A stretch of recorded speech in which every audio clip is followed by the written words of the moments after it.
So today, it is the day before Easter, and one thing that I really like making for holidays are these homemade croissants. I got the recipe off of a former colleague from France who owned a bakery in the south of France, and her head baker gave her this recipe. Now the dough is a little more sticky than it should be, so I'm really hoping that flouring the surface is going to just kind of make sure that it becomes less sticky, but for now it'll just have to do. It's not supposed to be quite this sticky. But yeah, I hope you're interested in this. I know it is very different from what I normally share with you all, but you know, this is sort of a crafts channel, and I see cooking and baking a little bit as a sort of a craft as well. But yeah, let me know if you enjoy this type of content. I can make more cooking and baking videos if you are. All right. Okay, so I finally managed to get all of that flour off of my hands. So I'm gonna roll out the dough now. So this dough is supposed to be 20 centimeters by 60 centimeters. So 60 centimeters long by 20 centimeters wide.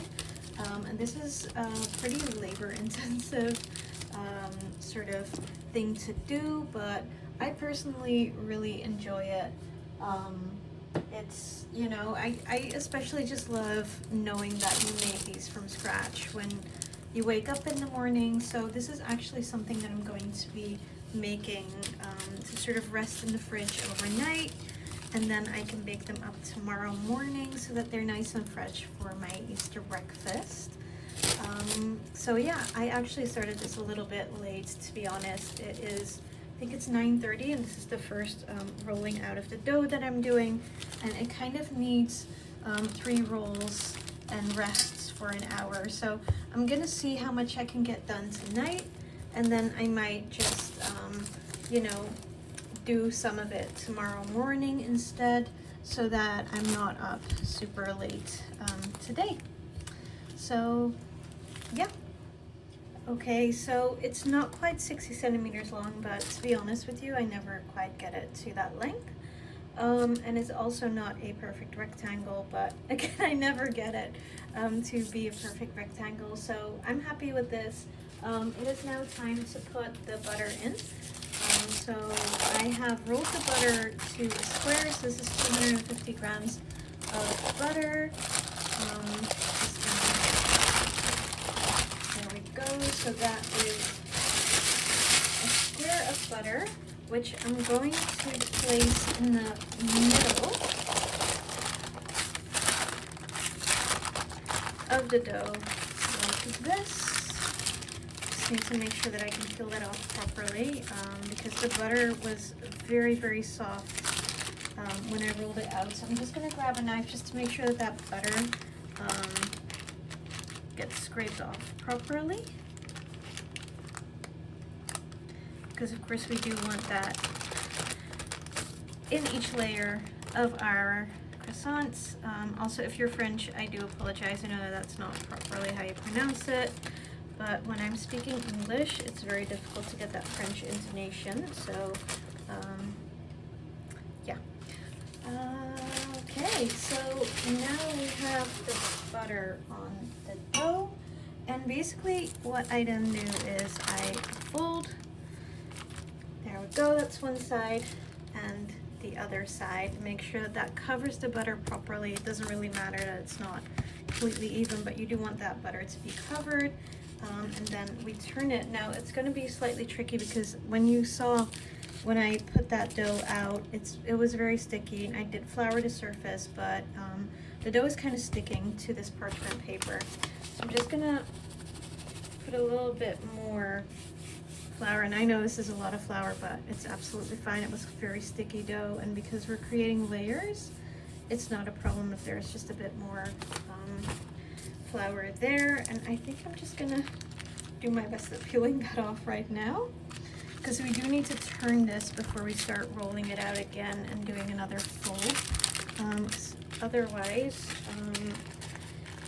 well, I don't really know if there's very much of a risk, but I think it's a little bit nicer that way to just, you know, There we go. I'm just shaking that out a little bit, making sure that that surface is properly floured. Okay. All right, so I get to roll this again. And again, it needs to be 60 by 20 centimeters. But now, of course, the butter is in between, and so what that does is, you basically you roll this out each time, and then with the butter, you keep just folding it, and that creates the puff pastry layer. So this is basically just, puff pastry until we start rolling it into croissants, which is something that I will do tomorrow morning. So yeah. Okay, well, let me tell you, that was much easier to roll out now that I had a properly floured surface. The good thing is, because you still have those folds here, you can see that the butter made it all the way to the edge, and that is what we want, of course, because we want that butter in every single layer.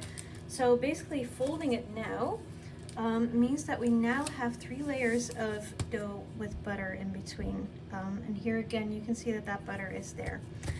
So yeah, that was the first sort of roll and fold, and now I'm just gonna do a little bit more flour before I put this back in the fridge for an hour to rest, and then we will do the second roll. So in total we do 3 rolls, and then tomorrow morning we basically just roll out the dough and start cutting the croissant shapes.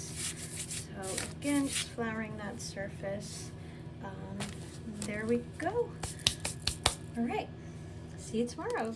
Good morning. It is Easter today, so happy Easter. And it is time to really make the croissant. So the dough is normally most difficult to roll out when it is morning and it's been in the fridge overnight, because the butter just kind of hardens up. So I've left this out for about 30 minutes to just hopefully soften up a little bit. So I'm now going to roll out the dough, and then we're going to cut them into croissants. So I'm very excited. I'm looking forward to eating this today. So yeah, follow along. All right, so I've decided to speed this up a little bit because it does take me a while to just fully roll this out. But I'm really noticing that it does go easier now that I have put it out of the fridge for about 30 minutes. So that is really good, and that's a trick that I can use in the future as well. So this is not the first time that I'm making this, but I did used to always just struggle whenever I had pulled the dough out of the fridge the morning of, because everything is just so hard with the butter being hard. So yeah, that is a trick for you if you like making croissants as well. Okay, so the dough is now 60 centimeters long. So that is what we want when we make the croissants. So what I'm going to do now is I'm going to grab a pizza cutter, actually is what I tend to use for this. And I'm going to cut them into the crescent shapes. And then I'm going to roll them up.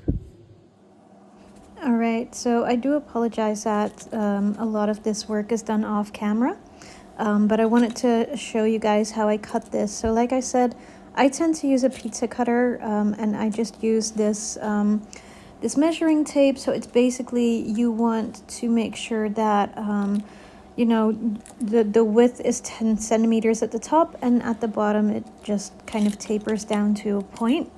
You'll also see that when I start cutting, I'm not always cutting completely to the end of it. That's just kind of how it is. Again, it doesn't matter, I'm not a professional baker. These still turn out absolutely delicious, and that's what matters. So yeah, like I said, again, sorry that some of this work is done off camera, but I just hope that this is helpful, and I hope you enjoy this.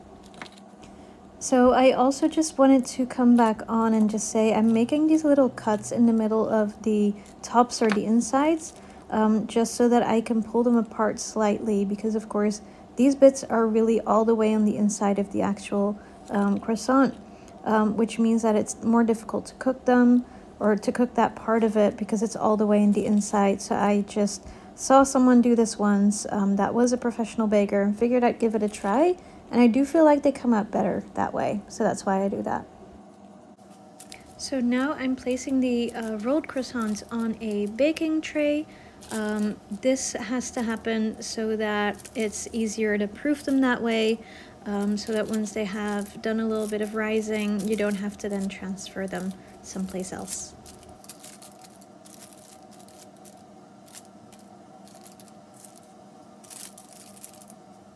Okay, so the croissants are all rolled out, and as you can see, there's about 8 good ones, good shaped ones, and then there's 3 odd ones. I always end up having odd ones because I can never get it to form a proper square when I roll them out, but it still tastes delicious, so I don't really care. So basically the next step is I cover it, and then we just let it rest for an hour, and after that I will be back. We will be doing an egg wash, and then we can bake it. See you soon. Okay, it's now been a little over an hour, so we are ready to bake these croissants. I am going to just turn the oven on very quickly, and I'm going to be doing, well, I said I was going to do an egg wash, but to be honest, I have a slight intolerance for eggs. So what I do is I just melt some of the butter that I used to make these croissants with, and I will just put that on top so that they are protected from the heat of the oven later on, and they develop that beautiful crust. Alright, so here I'm really just putting on the butter wash, which is what I'm now calling it. So yeah, I really, I've had this breakfast now and it really came out delicious. So I'm really hoping that you guys enjoy this video. Do give a little comment to let me know if you like this type of content. I'd be really interested to understand if this is something you want to see more of. Of course, I don't have super elaborate recipes for everything that I do, but I do love to bake, and I do feel like this is something that I would like to share with you all. So yeah, hope to hear from you.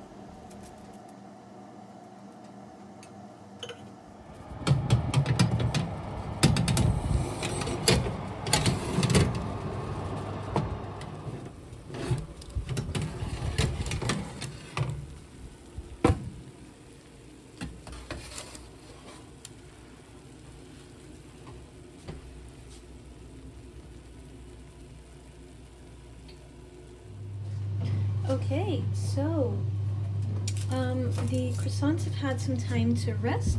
I did put them in the oven for a little bit longer so they look slightly darker because I could tell that they weren't fully cooked through. But I just want to show you the inside before I go and enjoy this. So I'm just gonna pull that open. And there you go. So it is, probably, I'm gonna just have a try. Just taste that.